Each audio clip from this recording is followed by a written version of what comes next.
This is just a quick video to help with the early assessment tool in WebMarks. So again, if you're into WebMarks and you get to this page, as everyone's already has gone to, you're usually going to go to the Enter Marks page to be entering your your marks as you go and doing whatever you're going to be doing with it. And when you get to that point, where you're going to find the tab is under the Mark Achievement tab. You can go here and you're going to scroll down to Early Assessment. This is now open. And so if we go to Early Assessment,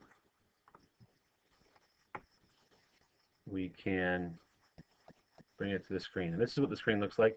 Incredibly simple. Just a few things you might want to notice. There is an ESL and IEP indicator here, which can help you just when you're taking a quick look at your class list and seeing things like the, for instance, IEP. You may want to consult the IEP before you're sending things home about work skills or those sorts of things. You want to take a look at that to make sure.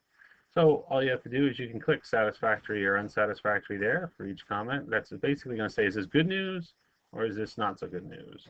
And then you can go over here to teacher's comment and you can write anything you want.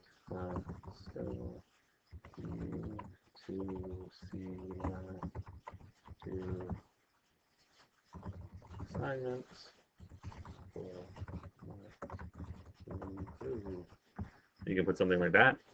And again, all you have to do is save and submit that as you go. I would recommend doing that every so often so that it doesn't time out on you.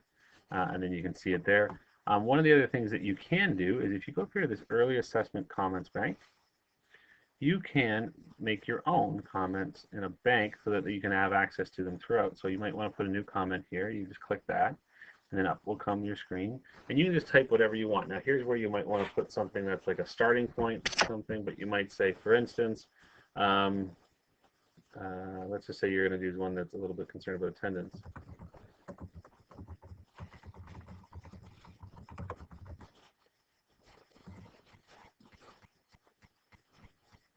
Attendance is impacting success in this class. This is not the best comment, but just for the sake of that. Again, you can edit it from here. You can have a bigger box you can edit. That's where you can check spelling. Click the spell check. There aren't any. Say OK. And again, you save and submit it. And it will save it as a code 51, and that doesn't really mean much to you yet. But when you're doing your comments, if you want to use that comment, so you could have a whole bunch of comments in there. You could just go to the magnifying glass arrow there. You look at my comments, attendance is impacting success, select it, and it's in. You can do that. There's different ways to be able to utilize the numbers and things like that. So really easy. Again, remember to save and submit that, okay? Okay.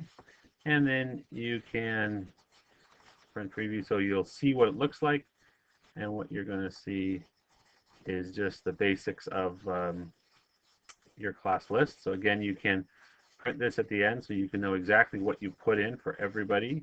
And this is a great reference point that you can keep. This way it keeps the record for you. You can keep this for teacher interviews. You can keep this for whenever you're going to be calling parents or having sort of interactions with them. So all the stuff is right there. Easy report for you to do. Makes it a whole lot easier at central office for us in the office, because we have to sort of put these things together as well. So lots of different things there.